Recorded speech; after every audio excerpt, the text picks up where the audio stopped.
acceptat să ne ofere un interviu despre lectură și despre biblioteca Liceului Teoretic Român-Francez Gheorghe Asachi.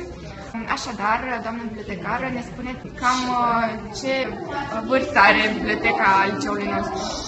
Biblioteca liceului nostru este de aceeași vârstă ca și liceul nostru. Deci, are 153 de ani. Ați putea să ne spuneți cam câți elevi sunt înregistrați în această bibliotecă? La ziua de astăzi avem 1132 de cititori activi. Deci elevii care vin și împrumută în fiecare zi sau când și pot, vin și împrumută cărți. Elevi atât din treapta primară, exact, absolut din toate treptele, fie primară, gimnazială și liceală. Exact. Cam cât de frecvent vin elevii să împrumute cărți? Sunt zile când avem peste 100 de frecvențe pe zi, vizite.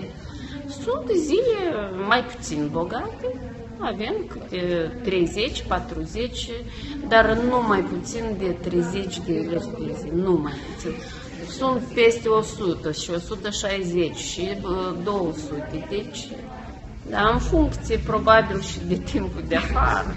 Și de dispoziția elevilor. Cerințele profesorului. Exact. Care sunt cărțile cele mai căutate? Din literatura română sau literatura universală?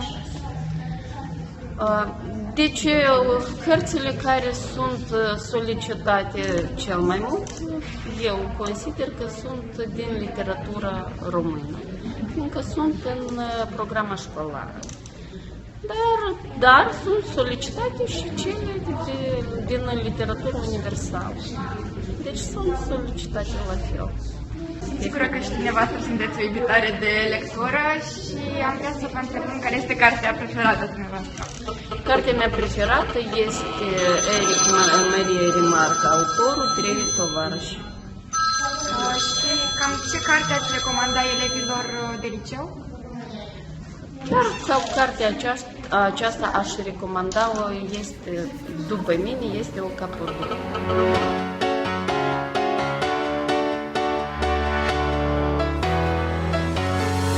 Well, there's a will, there's a way, kind of beautiful, and every night has its day so magical. And if there's love in this life, there's no obstacle that can't be defeated. For every tyrant to tear for the vulnerable, in every loss, so the bones of a miracle. For every dreamer, a dream we're unstoppable, with something to believe in. Monday left me broken, Tuesday I was through with hoping, Wednesday my empty arms were open, Thursday waiting for love, waiting for love. Sunt Raisa Melnic, șef serviciu programe culturale a Bibliotecii Naționale din Republica Moldova.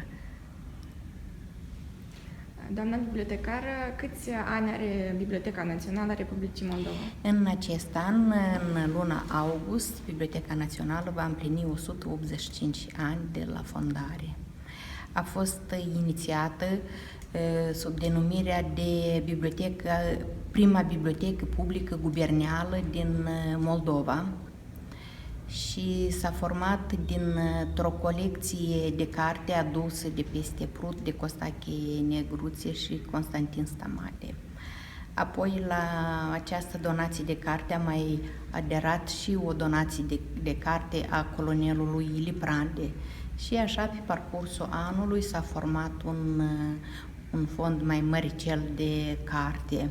Se afla Biblioteca Națională în 1832, dacă vă puteți imagina, în locul unde se află azi McDonald's.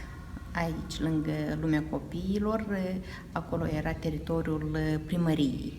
Biblioteca ocupa două camere mici, într-o cameră erau ziare și în altă cameră erau cărți. Era un spălător de cel primitiv, dacă v-ați văzut undeva la bunici acasă, așa, cu o bucată de metal, îl ridicai și spurgea apa. Asta din cauza că În bibliotecă veneau foarte mulți cititori și trebuiau să-și spele mâinile după lecturi, fiindcă vă imaginați, se mai umezea cu salivă și degetul și rămâneau toți microbii pe cărți și din cauza asta în bibliotecă era neapărat un spălător și un săpun de rufie. Cititorii bibliotecii erau niște cuconițe, niște domnițe care se pregăteau în mod deosebit să vină la bibliotecă, își puneau pălării și rochii de gală. Și iată așa, în anul 1941, odată cu începerea celor de-al doilea război mondial, biblioteca a fost evacuată în orașul Balta. Multe cărți care au rămas aici prin bibliotecă n-au reușit să fie evacuate, au fost strânse de locuitorii orașului Chișinău și ascunse prin podurile caselor. Și cu părere de rău, în urma bombardamentelor din orașul Balta, nu a mai rămas nicio carte din acel fond, în schimb au rămas cărțile care au fost ascunse prin casele oamenilor. Oamenii de la noi din țară continuă să doneze cărți Bibliotecii Naționale?